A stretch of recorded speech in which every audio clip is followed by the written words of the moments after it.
EU5 has reworked their military an impressive amount of times for a game that's been out for just over a month. Indeed, if you count the 2-month pre-release period, we have had regulars crushing levies into levies crushing regulars into regulars crushing levies, and then it got changed into levies crushing regulars.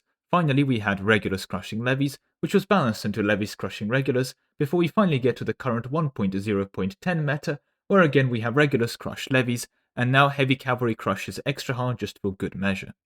The system is insanely complicated, full of unintended features like a heavy cavalry costing 120 ducats but a light horseman costing 45 ducats. Then you have the ability to upgrade a light horseman to a heavy horseman for 20 ducats, which for those in the audience that are somewhat struggling with mathematics, well, that comes to 65, which is less than 120. If you dig deeper though, the situation only gets worse. Levies have huge military buffs in the early game, but sometimes in the Renaissance their fighting license gets revoked, pretty much overnight, and to find this impact you need to dig around in menus. Furthermore, upgrading unit types would sometimes do a lot, but on first glance, newer levies would not suffer fighting previous age levies debuffs and a whole mess of modifiers like that, but in practice would have literally no change, or sometimes in fact get worse than levies from the previous period. And indeed this would somehow get even more confusing because certain levies would actually be a strict downgrade. For example, you should not upgrade the English longbowmen because doing that makes them a worse unit. I'm not sure if that's been fixed by now, it may have been, it's just a bit hard to tell when we've had 10 patches to the game, all of them involving the military. Indeed, if I want to fight with an army today in EU5 and I want to consider how well that army will perform, not only do I need to look at things like army size and quality modifiers such as their morale and discipline, but also crucial factors like army composition, the current in-game date, and astrology. Now I'm not joking, see according to this chart I got off the internet, EU5 has strong Aries energy, so I'm seeing, yes, Mars, god of war. That indeed is the topic we're on right now. And Mars, that's the red planet. And you know what else is associated with red? Blood. You get that from War 2. So if you follow the double red lines, you get cancer. And people still say astrology is useless. Right, maybe I'm missing something. I'm going to go ask a real professional. Julian, what have you got for me? Yeah, that makes sense. Yeah, that really does actually make sense. Thank you, Julian. God, what a mess. Well, with that said, hello. I am a Lemon Cake, and you may know me from video essays like Late Game Bad and How Paradox Does Slavery, but today I'm going to be showing you how to fix the EU5 military mess we're in with quite a simple solution, one that makes a lot of sense in my opinion, has historical precedence, involves Sweden in the example so the Swedes should be happy, and somehow does so in a way that actually should, and I repeat should, make the UI better as well. So strap in for that, but before we do begin, a quick pit stop to say, a like would be appreciated and a subscription would be amazing. We are now well over 75% of the way to the 100k sub goal, so let's keep on dreaming and let's go get it.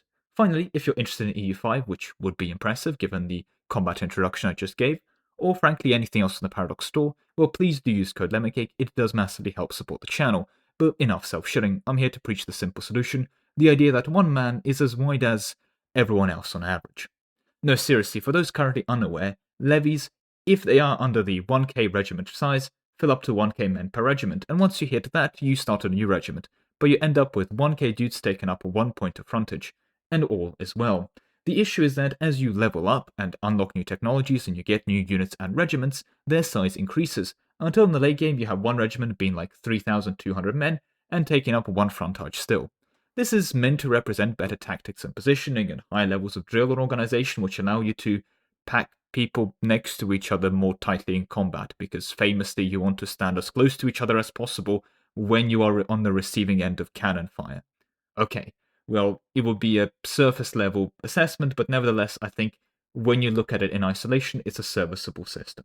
Levies fill up to 1k in regiment count, so that these 300 dudes you get from 50 different villages don't form into 56 men-sized regiments, and hence take up 650 frontage, which is a good idea and indeed a good system, and late game you get power spikes from new units being able to simply have more dudes in the army than previous levels. But it is here that we get the problem. The early game regulars. It has been decreed that early game units, to be historically accurate or something I don't know, would have like 100 guys in a regiment, or 50 if it's a regiment with horses, for example. Unfortunately, unlike the peasants that autofill to 1k, these regiments do indeed take up a full frontage, meaning if you had, say, 500 horses worth of 10 regiments and you put them all in their flank, they would take up the entire flank of 10 frontage, and if your opponent would say field 30,000 levies and hence have 10k levies on the left flank, well congratulations, your 500 horses are now fighting 10,000 men at the same time. At this point, the fact that your horses have better stats or whatever does not matter because they're fighting outnumbered 200 to 1, which means not only do you need to deal 200 times more damage to be equal, not ahead, equal, compared to being outnumbered, you also need to receive 200 times less damage to again just be on equal footing. So here is my question, how do you balance this?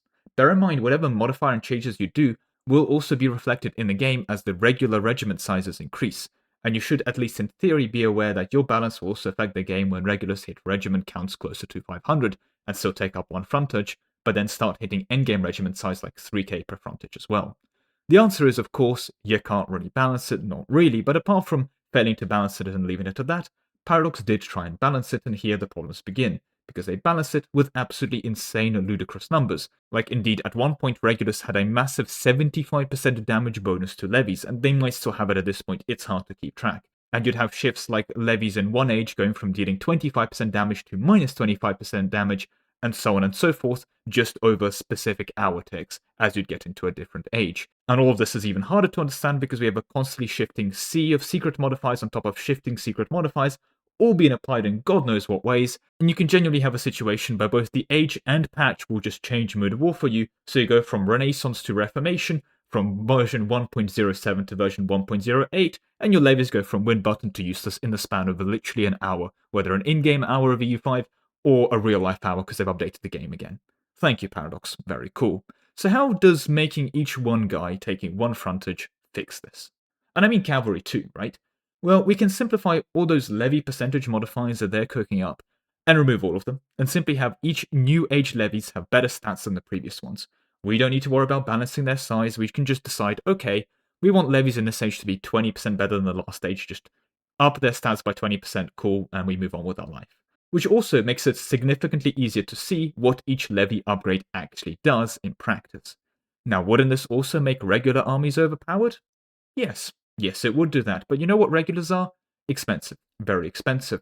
Sweden is our historical example today, and if you haven't seen History Matters video, Why Did Sweden Decline yet? Well, make sure to give that a watch, it's quite short and an excellent video.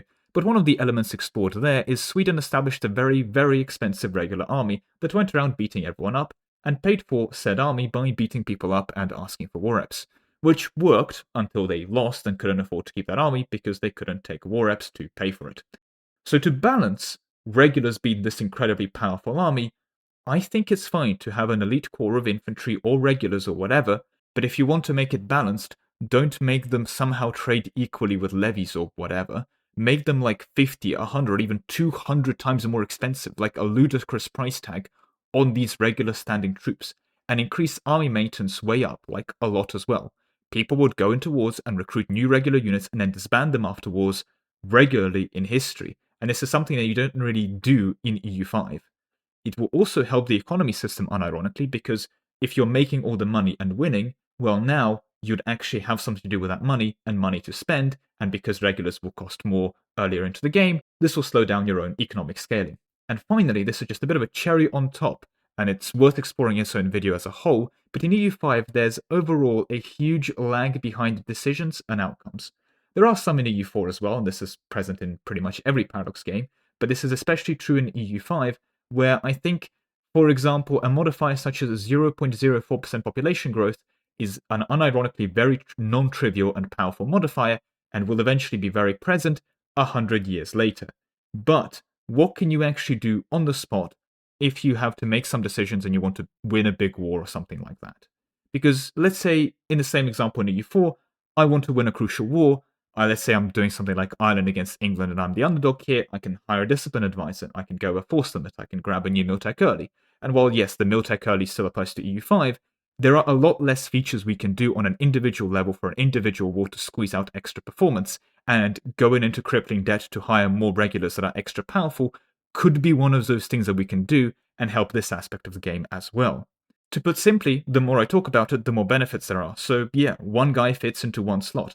Stop making regulars take up wacky troop counts, and use this to allow all the levies, regulars, and even mercs simply just fit into one neat system, having all the stat changes hence for each unit be super visible and super easy to compare, and let people build up their own super elite regulars armies that are indeed elite and actually hit hard, but are super expensive. Of course, you'll still need to do testing and tweaks and balancing around this, but I believe this is a system that will just make the most sense and should be introduced.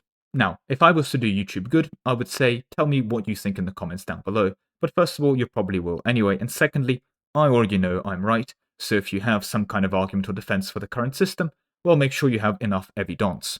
Otherwise, I guess you can say, you're right, Lemon Cake, you're always right, and I'll go hard your comment. But with that all being said, that is unfortunately all the time I have for you today. Thank you very much for watching, with a special thank you to all my channel members, especially Ark, Solar, Solemon, Lozendica, Nikas, Nanhatan, Star72, The Awesome Rabbit, Best for Gaming, Grandma Flavia, Lebrule, W Haste Solve, Anthony35, AC Now, Conspiracy Pizza, Yukata, Danray, Marvi, Jack, Ryland, Stuart Allen, Andrew Black, Nebula, Centronic, Twinet, and Aquabird.